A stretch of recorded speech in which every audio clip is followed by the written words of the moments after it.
guys, it's Maddie. So I look the exact same as I did in, I don't even know what it's going to be titled. It's some sort of story time video. I got ready just to film today, which doesn't really happen anymore because I'm very busy and mental illness hits hard, which is actually what we're going to be talking about in this video. In this video, it's going to be a little deep, maybe a little uncomfortable for some of you, which is perfectly fine, but I do hope you maybe stick it out, or, you know, maybe don't, but I think it will be helpful. So if you guys are new, I was abused for 5 years as a kiddo, and that led to me having anxiety and depression.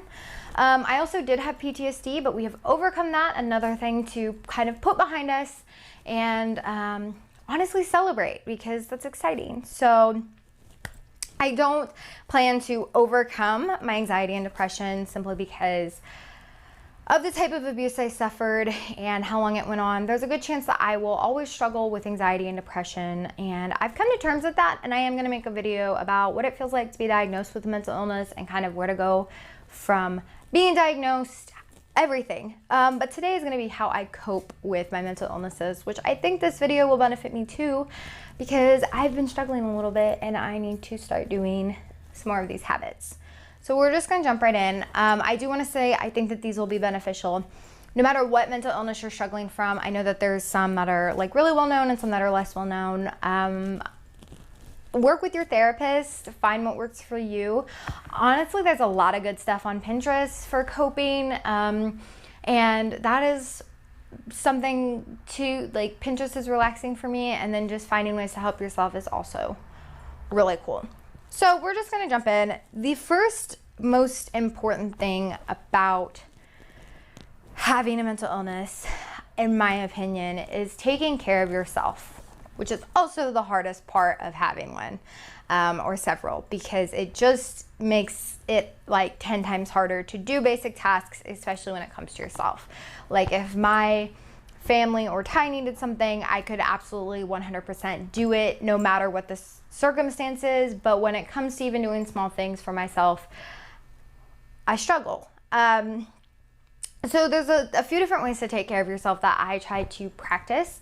The first is physically taking care of yourself. This can look a little different for everyone. So eating in a way where you respect yourself. And this is something I'm working on. We're not going to get into depth in this video. That's something I haven't really talked about.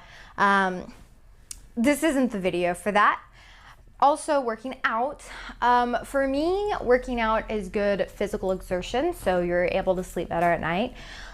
You release feel-good hormones from working out, and it's a good way to channel like anger and anxiety. For me, this is all for me. And also it gets you out of the house, and it's just really good for you, even if you just go for a walk. Getting outside, if you're going outside, and taking a pet with you can also be just so beneficial to your mental health state as a whole. And I think that working out is something, it's hard to do when you're really depressed and want to lay in bed all day. And the thing is, you don't have to go full-fledged like sprinting a marathon. No, go for a little walk or even just sit outside. And I think that that is something that kind of brings peace. Also with physical is you can pamper yourself. So this is a easier way for me to take care of myself, pampering myself, because I don't know, I enjoy it. I enjoy, you know, doing makeup, shaving my legs, painting my toenails. They're currently not painted.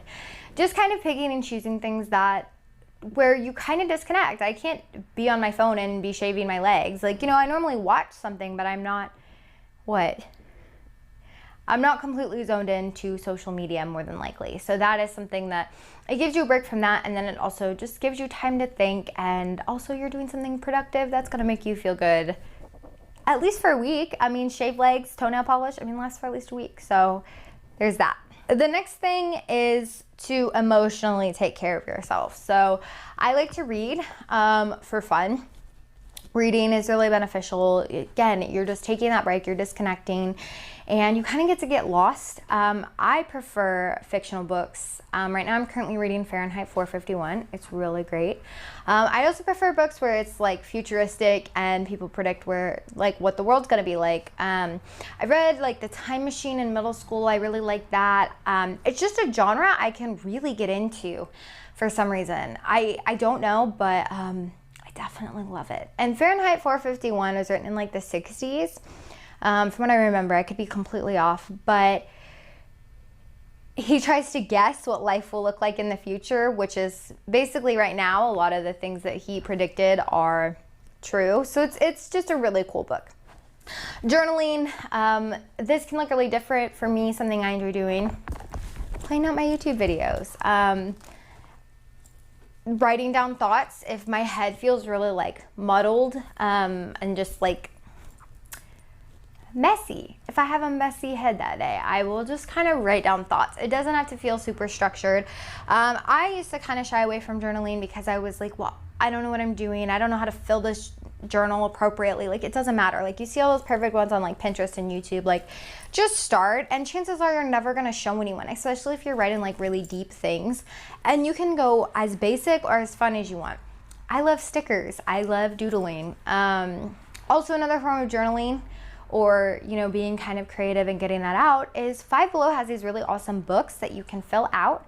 Some of them is with writing, and I really like those, and some of them are also with drawing, so it kind of tells you what to draw, but it's like really laid back and creative. They're like doodle books and stuff. I really like doing those as a way to just de-stress and chill, and some of them Ty and I actually do together. We did one last night, and so it's really fun. Also with emotional is talking to a counselor, more than likely. I have an amazing counselor. She is my favorite ever. I've seen some really good counselors, but she is by far, well, I don't know. I've had a lot of good ones. I just like her a lot. She reminds me a lot of my mom, which is really nice to go in and talk to someone that's very motherly and caring in that way. And she's just an awesome human. So, and also I think with the physical self-care, you could definitely include medications that help you. I don't want to say help you control your mental illnesses. I think they help you be more you and be your best self. There's some that are going to mess with you and you're not going to feel okay. And I'm not saying that's your best you, like to feel like a zombie or anything. But there's also that misconception that antidepressants and anti-anxieties do make you feel like a zombie. And the thing is, they're really, really low doses. And for me, I am on the highest dose of the one I'm on, and I am definitely not a zombie, and I love my antidepressants. I love them, okay? They make me feel like me. They make me feel okay. And it's not happiness in a pill, and that's another misconception. I can make a whole video on antidepressants, but it is not happiness in a pill. It's serotonin reuptake inhibitors. So, and there's another one, I forget what they're called. There's SSRIs and SSR something else. Basically, they help keep serotonin in your brain, because serotonin helps with mood stabilization, decision making, all that good stuff. And so if you don't have enough of it, if your brain isn't making enough of it, or it's not staying in your brain the way it needs to be, that is literally a physical problem. So a lot of people don't understand that. But yes, taking medication. Another thing is having hobbies, having things to do the outside of your schoolwork and your job, or just whatever. And I like having hobbies that I can do with other people and hobbies that are just mine. And YouTube is kind of both for me. I get to plan videos, and I get to film them and edit them and upload them and make the thumbnail. Like, I do it all, and it is something I really, really, really, really, really love. And I enjoy. And however, though, I can bring my family and Ty and my friends into my YouTube channel and have them be on here. And so that's something where they kind of get to be a part of it as well, which is cool. Hobbies can look really like anything. There are some things that people consider hobbies that other people might consider work. So just finding something you enjoy. And honestly, YouTube is my main hobby because it is so much work and it's kind of time consuming. With being busy, it's a lot. However, it is something, like I said, I really enjoy, so it's completely worth it, and it's amazing. So, and then like reading can be a hobby, or doodling, all of that stuff can be considered hobbies. Playing an instrument, So there you go. The next thing that I used to cope is having a support system. So these are people that you can fall back on, that you are basically there for you. They're your ride or dies, if we're going to use the slang, okay? So my support system is definitely my family, and then Ty, of course, and then I have a couple friends. But your support system should be people that love you, that are very understanding of what you're going through, and that are willing to help you. Now, some people may draw a line when it comes to the help, and that's fine. That's healthy and that's normal, because you do still want to have healthy boundaries with all of these people. For me, my support system, I would say my mom, dad, and Ty are like the biggest players in my support system. Everyone plays an important role, but I think I lean on them the most. If I ask them to go to therapy with me, they will. My mom finds my counselors for me. My parents pay for my antidepressant, which is really nice of them.